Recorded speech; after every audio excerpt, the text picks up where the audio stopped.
If you read this, you'll feel intimately acquainted with particular discomforts. The titular setting is a short drive from perhaps the world's greatest example of a no-man's land, the border between North and South Korea. The nameless narrator and protagonist works for a struggling guest house, an occupation that is made especially mundane and seemingly meaningless by the coldest season the region has seen for a while, and her only notable contacts appear to be her overbearing and ever-discerning mother and her negligent and somewhat passionless boyfriend. As such, a fertile atmosphere of glumness, self-contempt, extreme alienation and melancholy is competently set, and it's reinforced at first by the appearance of a new patron to the guest house, a French comic book artist and writer. This quiet lad has come to Sokcho to find both inspiration and a space to produce without disturbance. He intrigues the narrator, initially with his puzzling choice of getaway, since his medium happens to lack the kind of colour Sokcho is widely known for, but his enigmatic allure proves to somewhat inadvertently accentuate her numerous neuroses, namely the contempt for her body and her troubled capacity for self-comprehension. One early chapter depicts the two in slightly uncomfortable small talk, and the discourse seems to follow in psychological suit, quickly showcasing her rather upsetting tendency to descend into cynicism and self-doubt. She thereafter goes to a bathhouse for a wash that seems remarkably morbid for how terse the prose used to render it is. It's a good example of the overall sensuousness and symbolic violence of the novel. It's as if she's boiling herself, becoming a kind of soup of uniformity,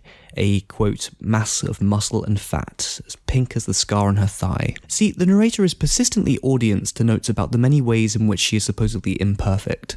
Her mother often complains about her lack, as she sees it, of worthwhile life goals, which mostly involve the hegemonic values of marriage and family, as well as her weight and eating habits. Eating scenes are rendered with an appropriately vitriolic and critical tone. Value-laden expressions and sensuous adjectival phrases make for emphatic renderings of the narrator's unfortunate comprehension of the activity. Whilst she is victim to impulsive voraciousness, the author is careful not to imbue these moments with any sense of pleasure. They're described mechanically, as considered self-harming acts which epitomize her mental state. It's a tragic method of attenuating her mother's rather nebulous desires for her. But it's not just her mother who provides these kind of damaging psychological obstacles. As mentioned earlier, the narrator also has to contend with an entertainingly lackluster and severely conceited boyfriend. He's all about his own conceptions of their relationship and the narrator herself, especially the character of her beauty. This is made clear by the 6th sequence in the novel, in which the discourse highlights the incongruities between reality and perception with a characteristic deftness, the prose consisting of sentence fragments that reflect the often minute and disorganized thoughts of the moment. He takes a Polaroid photo of the narrator, and she is surprised by the image she sees.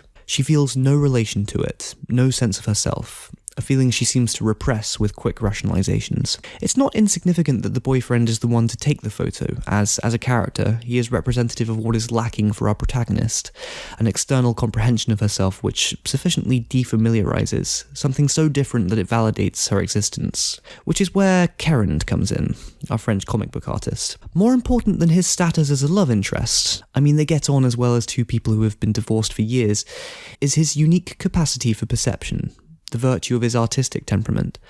No one sees the narrator properly, or more accurately, with any sympathy or sensitivity. She may as well be a ghost. She's figuratively, and literally in certain respects, wasting away, the opprobrium of the voices of her only intimate relations making up the matter which does that deteriorating. As she herself says, it had nothing to do with love or desire. I'd felt his hard, physical gaze cut into me, showing me my unfamiliar self.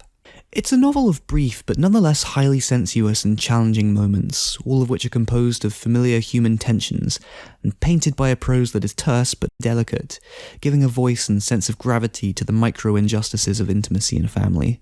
And it's a kind of romance, but without a single scene of seemingly authentic or truly reciprocal passion, with melancholy and self-esteem serving as the core components of its premise instead.